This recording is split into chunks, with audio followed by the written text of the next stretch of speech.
Enemy dropping close. আমি নামার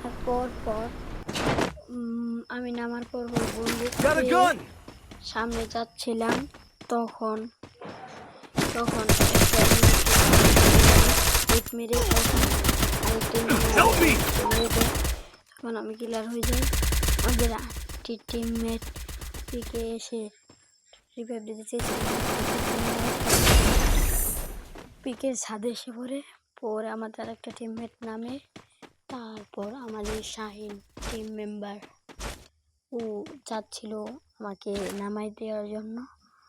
তখন যাচ্ছিল, তখন দেখে এই ব্যানারের উপরে তারপর আমরা যাচ্ছে নিচে। তারপরে ও মরে যাওয়ার পর আরবি ভাষা কিছু মেরে দিল, শুনেন আপনাদের কানে।